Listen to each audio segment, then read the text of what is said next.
désordre, et la terre où nous nous aimons. L'univers contient tous les astres, et ton nom contient tous nos noms. Nous poursuivons cette louange par le chant du psaume 16. Sois, ô mon Dieu, ma garde et mon appui, et nous le chantons en entier.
Écoutons la volonté de Dieu pour nos vies par ces mots de l'apôtre Paul dans la première lettre aux Thessaloniciens.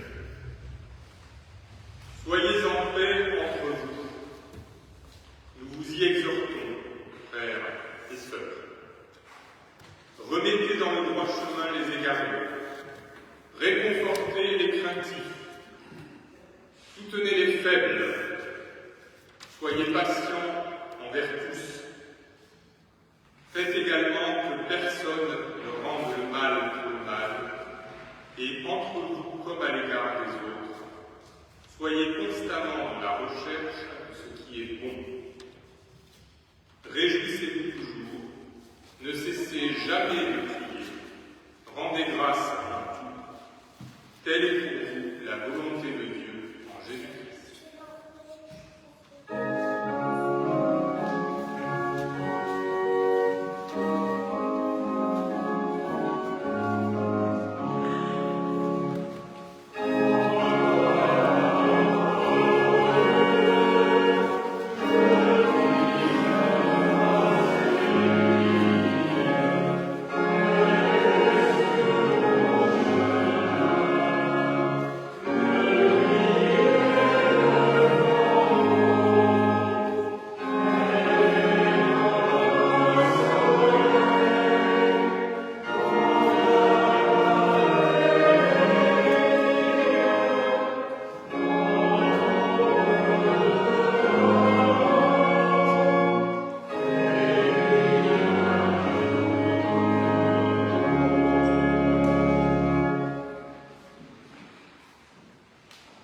Nous nous rassemblons maintenant dans la prière de confession.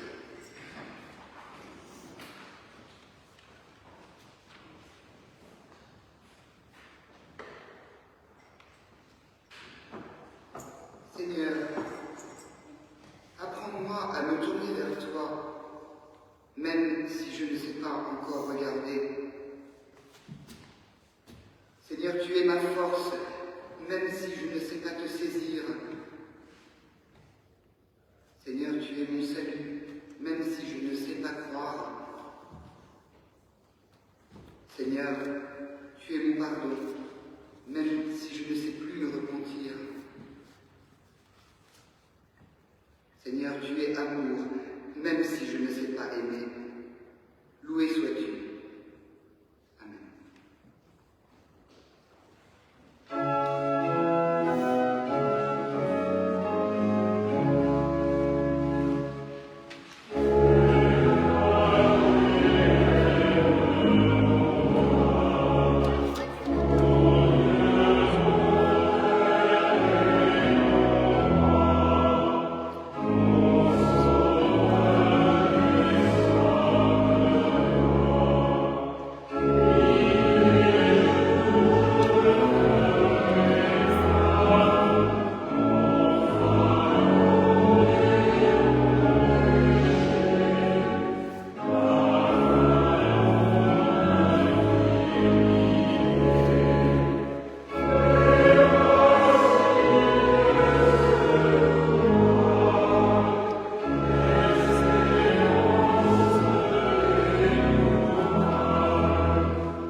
Je vous invite à vous lever pour entendre l'annonce de la grâce.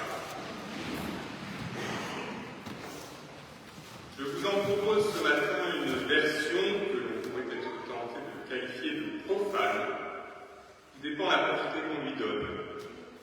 Devant ce court extrait à qui mordait dans une grosse pomme. Qui t'a donné cette pomme?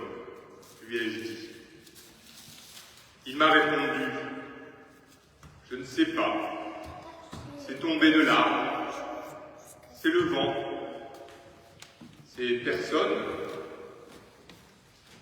Je lui ai dit, mon enfant, quand ce n'est personne, c'est Dieu.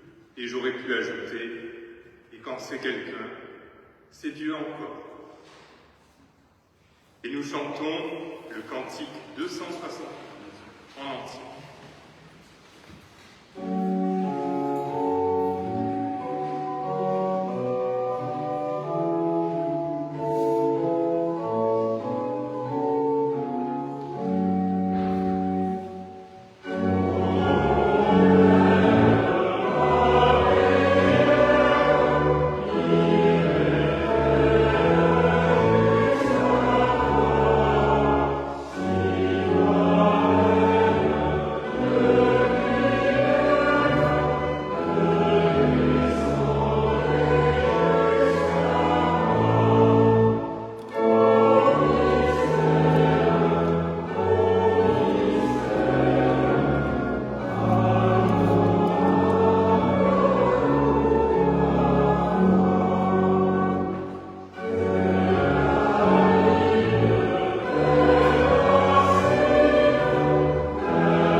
Prions ensemble. Éternel, au moment d'ouvrir les Écritures, que ton esprit nous accompagne à leur compréhension. À travers ces mots tracés de mains humaines, puissions-nous discerner ta parole de vie, la faire nôtre, guide pour nos jours, pour mieux te servir, maintenant et à jamais. Amen. Notre méditation de ce matin portera sur un extrait de l'Évangile selon Luc, au chapitre 10, les versets 38 à 42. Les versets qui précèdent sont consacrés, je vous le rappelle, à la célèbre parabole du Samaritain. À la question posée par un docteur de la loi, « Qui est mon prochain ?», Jésus répond que c'est celui qui s'est mis au service de la volonté de Dieu dans l'amour du prochain. Alors servir, oui, mais comment ? Et le récit qui suit, celui dont nous allons prendre connaissance, tout à fait distinct, semble pourtant nous livrer quelques éclairages complémentaires. Comme Jésus était en chemin avec ses disciples, il entra dans un village, et une femme du nom de Marthe l'accueillit dans sa maison. Celle-ci avait une sœur appelée Marie, qui s'étant assise aux pieds du Seigneur, écoutait sa parole. Marthe était affairée aux multiples tâches du service, et, survenant, elle dit « Seigneur, ne t'importe-t-il pas que ma sœur me laisse seule pour servir? Dis-lui donc de venir m'aider. » Le Seigneur lui répondit « Marthe, Marthe, tu t'inquiètes et tu t'agites pour beaucoup de choses, mais une seule est nécessaire. Marie a choisi la bonne part, elle ne lui sera pas enlevée. »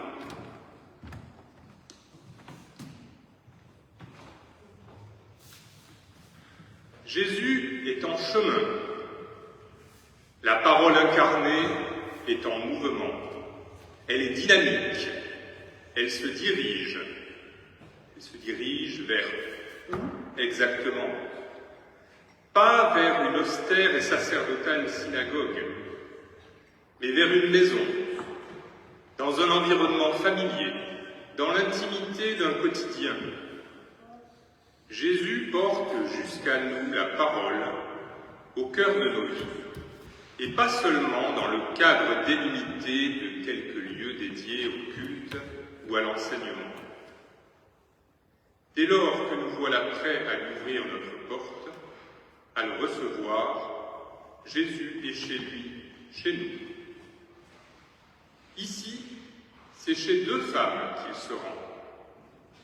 Deux femmes pour lesquelles il n'est fait mention d'aucun mari, donc a priori célibataires, voire, et certains exégètes peu rigoureux mais très partiaux ne se sont pas privés de ce raccourci, des pécheresses.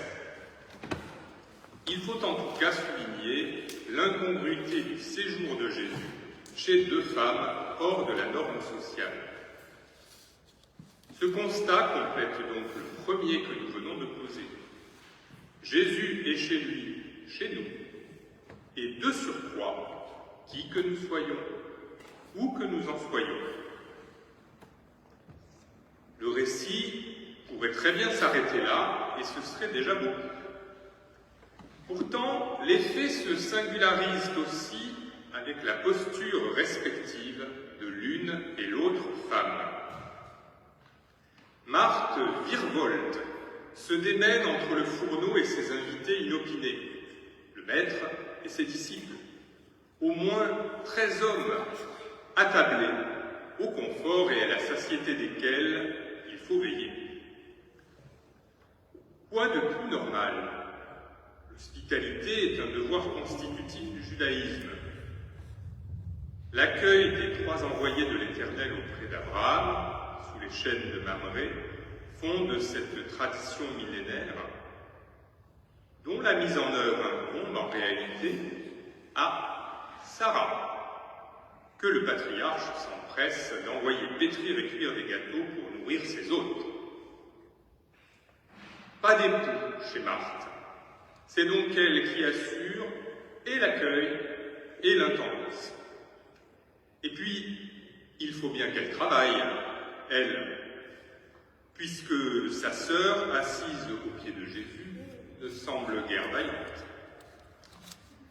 Ceux qui pensent à la lecture de cette scène que la place de la femme est dans la cuisine omettent un détail essentiel. Alors oui, une des deux, Marthe, est au service, mais pas Marie. Et c'est précisément là que se manifeste l'impensable dans le schéma patriarcal juif à l'époque de Jésus. La présence d'une femme assise en position d'écoute et non de service parmi une assemblée masculine. Par la place que Marie a prise et où elle est accueillie, c'en est fini de l'exclusivité masculine dans l'écoute d'une parole libératrice. Et c'est ce que Paul nous dit déjà en quelques mots dans l'Épître aux Galates, bien avant la rédaction de l'Évangile selon Luc. Il n'y a plus ni homme ni femme, car vous êtes un en Jésus-Christ.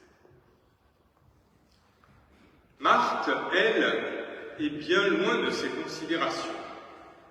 Son prénom, d'origine araméenne, signifie « maîtresse de maison ». Et en effet, Marthe s'active, elle veut que tout soit parfait. Elle surveille la cuisson du repas, elle porte les plats à table. Elle entend bien au passage que Jésus parle à son assistance, mais sans trop en percevoir le détail, elle est bien trop occupée pour cela. Dans l'empressement, elle cède peu à peu à l'agacement. On l'imagine volontiers observant sa sœur du coin de l'œil et laissant tout à coup éclater sa réprobation en prenant Jésus à témoin et à partir. Comment peut-il accepter, lui, qui a droit à l'hospitalité la meilleure, de la voir s'épuiser, elle seule, alors que Marie, qui n'a a priori rien à faire là, ne déborde pas d'activité, c'est le moins qu'on puisse dire. Marthe se sent parfaitement fondée dans cette protestation et attend de Jésus non seulement qu'il lui donne raison, mais aussi et surtout que par un acte d'autorité, il mette Marie au travail à son tour. Jeune fille, lève-toi, retourne à la place qui est la tienne. Va donc aider ta sœur. Ces mots-là, Marthe les espère sans doute. Elle les lit déjà sur les lèvres de Jésus. Mais en retour, contre toute attente, c'est une véritable douche glacée verbale qu'elle reçoit. C'est tout juste si son hôte de marque ne lui fait pas remarquer que son attitude et son agitation sont quelque peu incommodantes pour les invités, alors qu'il semble parfaitement légitimer l'attitude de Marie, puisque celle-ci a, selon ses dires, choisi la bonne place. Un jour, dans une discussion, l'un de mes amis faisait référence à cet extrait, et il concluait « Quel goujat tout de même, ce Jésus !» Il faut bien admettre, à brûle-pourpoint, que c'est une étrange justice que celui-ci rend à Marthe. Et c'est justement ce paradoxe évident dans la répartie qui doit nous aiguiller vers le message bien plus subtil qui nous est destiné. Car il ne faut pas se méprendre. Le verdict rendu par Jésus n'est pas une généralisation qui stigmatiserait Marthe. Penser que l'attitude de Marie est définitivement bonne et celle de Marie résolument mauvaise limiterait notre compréhension d'une façon dommageable.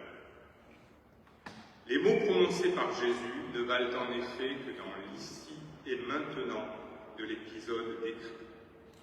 C'est à ce moment-là, précisément, qu'ils font sens, dans un contexte bien délimité, qui servira d'assise à une compréhension plus large de la parole de Jésus. Celui-ci s'invite à la table de deux femmes, et lorsqu'il parle, l'une s'assied, écoute, l'autre disparaît en cuisine, s'agite en aller et venue. Laquelle des deux est la mieux placée pour entendre la parole à l'instant où elle est exprimée? La réponse semble assez évidente. Et c'est une appréciation de fait et non de valeur. Il ne s'agit donc pas, comme on pourrait être tenté de le faire, de mettre un bonnet d'âne à Marthe, la besogneuse hyperactive, et de distribuer des bons points à Marie, la calme attentive. D'ailleurs, la double interpellation « Marthe, Marthe » fait écho aux appels prophétiques du Premier Testament, où elle est plutôt le signe d'une élection que celui d'une remontrance. Et ce n'est donc pas par hasard que l'évangéliste l'utilise. Marthe n'est donc pas l'exemple personnifié de l'erreur et de l'éloignement de Dieu. Il faut alors seulement apprécier la nature et la pertinence du service dans un contexte donné. Marthe s'inquiète, elle craint que quelque chose se passe mal, que le Seigneur ou que l'un de ses compagnons trouve à redire de sa cuisine, de son accueil. Elle veut se sentir appréciée par cet invité exceptionnel qui la surprend dans son quotidien. Elle craint le jugement qu'il pourrait porter sur elle et espère une reconnaissance qui lui serait, en quelque sorte, exclusive.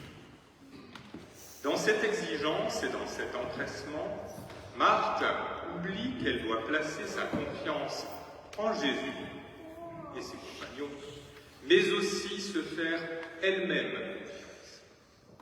Elle oublie qu'en son Fils, Dieu nous reconnaît tous, tels que nous sommes, et qu'il ne saurait être question d'aucun mérite pour recevoir le don de la grâce et la reconnaissance. Elle oublie, enfin, de se poser une question pourtant essentielle.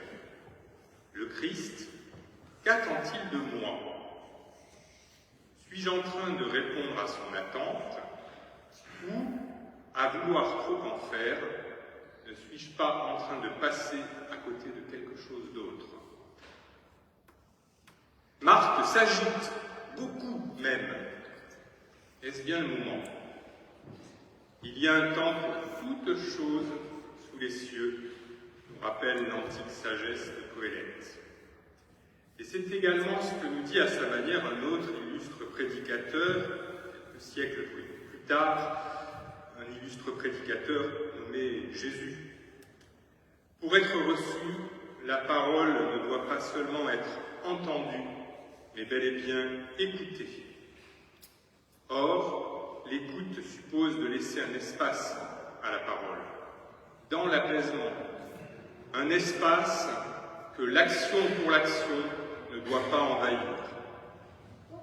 C'est pourquoi vouloir agir sans prendre le temps de l'écoute questionne. Peut-être parce que cet agir-là porte la marque de l'exigence personnelle, de l'usage, de la tradition, d'une sorte d'obligation plus ou moins morale à remplir. Et pourtant, le service, ne saurait être ni tapageur, ni frappé du sceau de la contrainte du sacrifice. Pour bien accueillir Jésus, Marthe doit faire évoluer sa compréhension du service et se recentrer sur l'essentiel. Jésus reconnaît sa bonne volonté, mais son exacerbation devient menace, perte de sérénité et, dans le fond, perte de liberté. Dans l'inconditionnalité de la grâce qui nous est offerte, à la lueur de l'Évangile, il n'y a aucun devoir absolu, aucune normalisation, aucun légalisme, aucune automatisation du service. Seul compte l'accomplissement de la volonté de Dieu pour nos vies, dans l'amour qu'il nous donne et auquel il nous convie à notre tour. Et ce n'est pas qu'une question d'attente, c'est une question de choix. Marie a fait un choix, le bon choix à cet instant précis, un choix que nul ne pourra lui ôter. Comme nous l'avons vu précédemment, il n'est nullement question ici d'opposer de façon systématique et permanente Marthe et Marie, voire de les faire entrer en compétition. L'action sans l'écoute est aveugle et souvent vaine, l'écoute sans l'action devient contemplation immobile. Là, tout de suite, Marie est assise, elle a choisi d'écouter. Elle devra pourtant se lever, sortir de sa maison, suivre Jésus et faire connaître à son tour la parole. Marthe, elle, doit se donner le droit de choisir de s'interrompre dans un quotidien tourbillonnant pour accueillir véritablement Jésus en son cœur, en son esprit. Alors elle pourra donner à son hospitalité une portée tout autre, qui ne se borne pas à l'exécution d'un code du bien recevoir. Là où Marie représente une démarche qui s'initie, Marthe personnifie peut-être la nécessité d'un ressurgissement. Car qui sait si Marthe n'a pas eu cette même capacité d'écoute autrefois.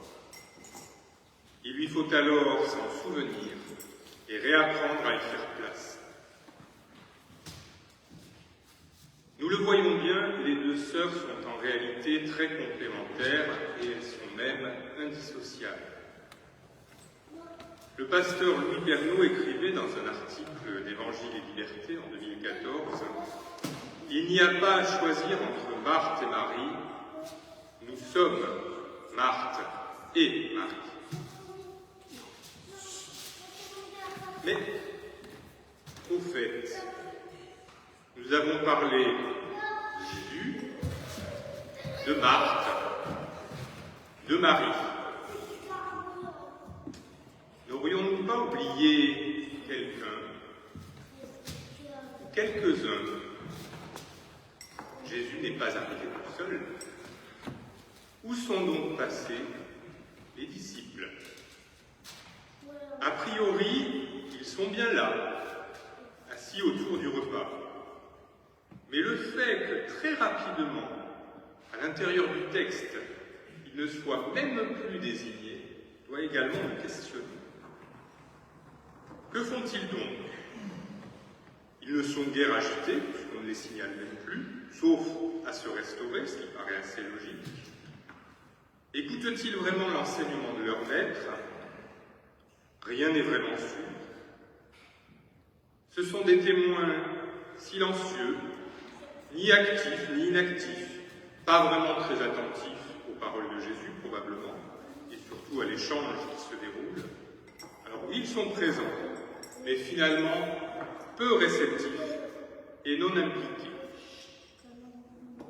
À travers eux, l'évangéliste nous tend peut-être également le miroir de nos propres travers, bien éloignés des problématiques d'écoute et de service, enferrés dans la satisfaction prioritaire de notre confort spontané, dans l'indifférence et l'absence de projection dans l'altérité et le partage. Assurément, Marthe et Marie, et même les disciples en filigrane, forment un tout, une humanité qui est nous, tissée tantôt de contrastes, tantôt de synergie, tantôt de ressources, tantôt et même trop souvent d'imperfection. Notre vie spirituelle est faite de choix, de tiraillements. L'écoute et l'agir y sont intimement liés dans l'équilibre mystérieux de la conscience et de la confiance, que nous devons absolument préserver de l'inertie comme de l'agitation, et pire encore, de l'indifférence et de la déresponsabilisation dans le laisser-faire. Mais qu'est-ce que la bonne part? Écouter, agir, l'un ou l'autre, l'un puis l'autre. L'attentive Marie et l'énergique Marthe ne doivent-elles pas tour à tour se conjuguer en nous pour écarter ces disciples que nous sommes trop souvent en retrait, qui attendent, vous aurais-je ajouté aujourd'hui, qui s'abstiennent. Et en réalité, ce n'est pas seulement une question de disposition, c'est fondamentalement l'affirmation d'une conviction, celle du don à recevoir en Christ, en sa parole. Dès lors, qui que nous soyons, où que nous en soyons, dans l'assurance de l'amour offert que nous ferons nôtre, en compréhension, en partage, mais aussi en responsabilité, oui, vraiment, rien ne nous sera enlevé. Amen.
Je vous invite à vous lever pour confesser ensemble notre foi.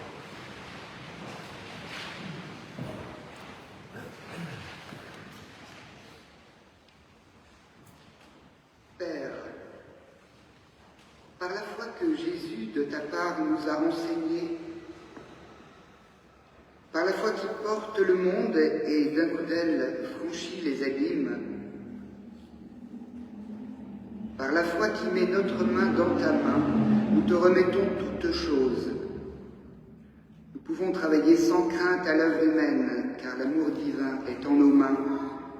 Nous pouvons fermer les yeux, car les tiens sont ouverts. Avec toi, notre faiblesse est force, et nos ignorances sont clairvoyantes. Béni sois-tu qui t'es révélé au petit. Je t'aime de toute mon insuffisance. Je t'aime de tout ce qui me manque. Toi et moi, toi et nous. Que faut-il de plus? Ensemble, nous possédons le monde et les temps et l'éternité. Nous ajoutons en ce jour un peu particulier à cette confession de foi les quelques mots de conclusion du récent communiqué de l'Église protestante unie de France. Toujours, nous confessons que Dieu aime le monde.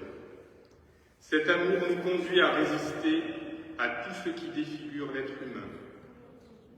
Nous résisterons donc aux sirènes de la violence et de l'inhumanité. Nous résisterons aujourd'hui et demain pour la vie, pour la joie, par l'espérance. En Christ est notre assurance. Nous croyons que c'est dans le calme et la confiance que sera notre force. Amen. Et nous restons debout pour chanter ensemble le spontané suivant.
Prenez place. C'est le moment des annonces et c'est Jean-Pierre qui va nous les indiquer. Alors, c'est aujourd'hui le dernier jour pour répondre au sondage proposé par l'Église protestante unie de France en région parisienne, qui vous a été normalement envoyé par mail sur le thème « L'Église et nous ». Donc, il y a jusqu'à aujourd'hui pour y répondre, donc n'hésitez pas à le faire. Aujourd'hui, comme chaque dimanche, la collecte s'est faite au profit de l'épicerie solidaire de la Croix-Rouge. Aujourd'hui aussi, à 16h, ce sera le culte de départ de la pasteure Agnès Adeline Schaeffer au temple de l'Oratoire. Donc à 16h à l'Oratoire. Mardi 2, de 19h30 à 21h, il y aura un partage biblique dans la salle du deuxième étage ou sur la terrasse, en fonction de la météo. Un partage biblique aura lieu chaque mardi soir, donc le 2, le 9, le 16 et le 23, tout au long du mois de juillet. Le thème, chemin de terre, chemin spirituel. Nous commencerons mardi avec le passage de la mer en Exode 14. Jeudi 4, il y aura, comme chaque jeudi, une pause spirituelle à 12h30. Dimanche prochain, donc dimanche 7, culte à 10h30, suivi d'un repas à partager de nouveau, soit dans la salle du deuxième étage, soit sur la terrasse. Et comme chaque été, ce repas aura lieu chaque dimanche de juillet. Les dimanches jusqu'au 28 juillet, puisqu'il y aura donc des cultes jusqu'au 28 juillet inclus, et que les cultes reprendront ensuite le 1er septembre.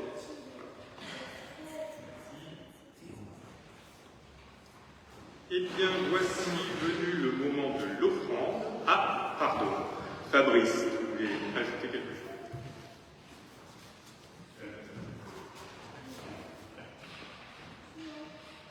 chose? Dominique Jaulme me charge de transmettre un besoin d'assistance qui est le sien. Elle accueille aujourd'hui une famille nigériane de 6 personnes, le père, la mère, les 4 enfants, dont 2 enfants de 1 an, qui comprennent plus l'anglais que le français. Et elle les accueille à 11h50 aujourd'hui même à la gare de Lyon, et elle veut les occuper agréablement et chaleureusement jusqu'à la fin de l'après-midi, où à 18h, elle les fait recevoir par une personne qui les hébergera cette nuit. Je ne sais plus où d'ailleurs ce qu'elle m'a dit, enfin bref. Donc elle aurait besoin éventuellement de quelqu'un pour la rejoindre après ce culte au parc de Bercy, où elle prévoit de pique-niquer avec cette famille, les occuper dans l'après-midi et ensuite les accompagner par le RER jusqu'au domicile de la personne qui les héberge, donc en région parisienne. Donc s'il y a quelqu'un parmi vous qui est libre cet après-midi, qui a quelques rudiments d'anglais, parce que je ne crois pas que leur anglais soit non plus très important, n'hésitez pas à venir me voir à la fin du culte. Je vous donnerai le téléphone de Dominique Jaulme pour vous mettre en contact avec elle. Et puis elle a aussi un besoin pour ce mardi 2 juillet, accueillir à 9h du matin à Gare de Lyon une maman et sa petite fille et les conduire à la Cour nationale du droit d'asile, rue Cuvier à Montreuil. Voilà, merci si vous êtes disponible. Il y avait éventuellement d'autres choses? Non? Eh bien donc, cette fois-ci, c'est le moment de l'offrande, qu'elle soit libre et joyeuse dans la mesure des possibilités de chacun. Et pendant cette offrande, nous chantons le cantique 161 en entier, et nous le levons pour chanter.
Rassemblons-nous dans la prière d'intercession. Éternel, nous confions à ton infinie bienveillance nos sœurs et nos frères qui, dans la proximité de nos foyers, à quelques pas de là, ou bien plus loin, par-delà les frontières, traversent aujourd'hui encore épreuves et souffrances. Soutiens-les par ton amour, au souffle de l'esprit et à l'éclat de ta lumière, dans la grâce que tu nous offres à tous, toi qui nous as aimés le premier, inconditionnellement. Nous te confions aussi, en ce jour d'élection, notre responsabilité et notre discernement. À tous, à chacun. Et assemblés dans la foi, par nos voix, ou dans le secret de nos cœurs, s'élève vers toi la prière que Jésus nous a confiée. Notre Père, qui es aux cieux, que ton nom soit sanctifié, que ton règne vienne, que ta volonté soit faite sur la terre comme au ciel.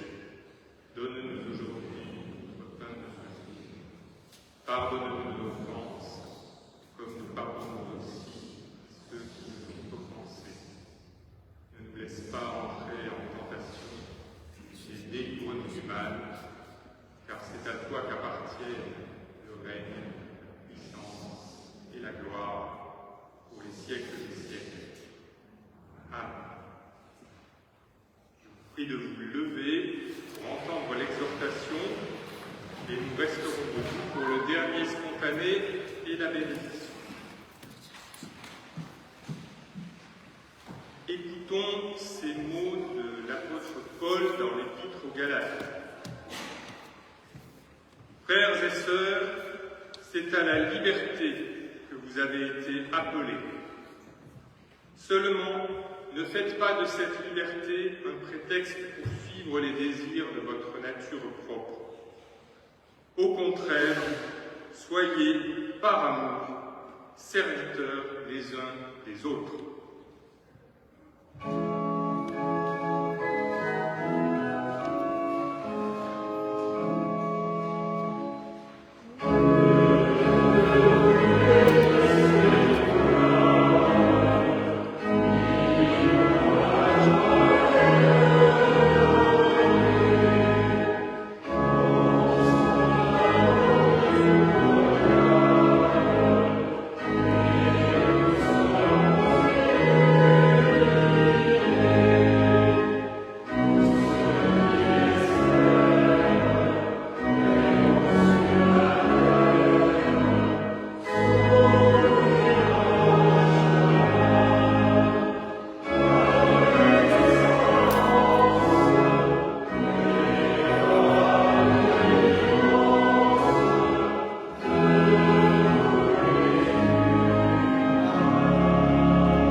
Recevons la bénédiction de la part de l'Éternel.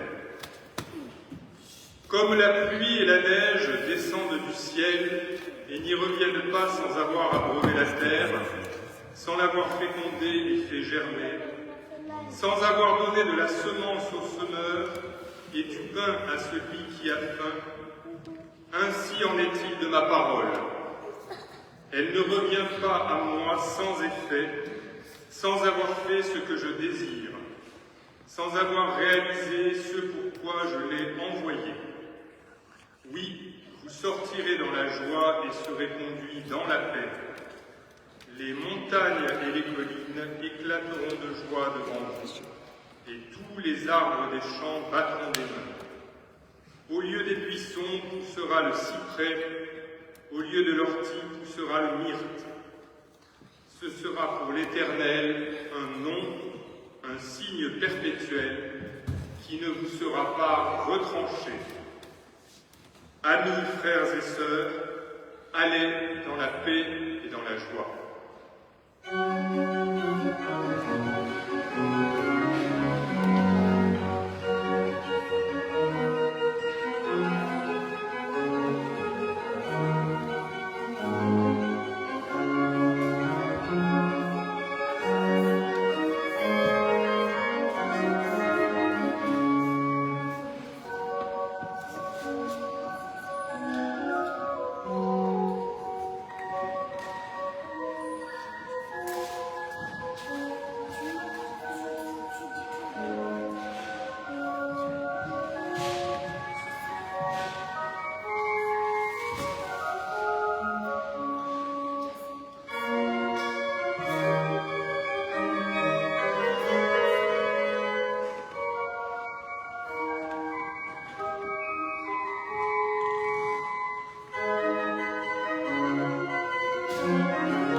Thank you.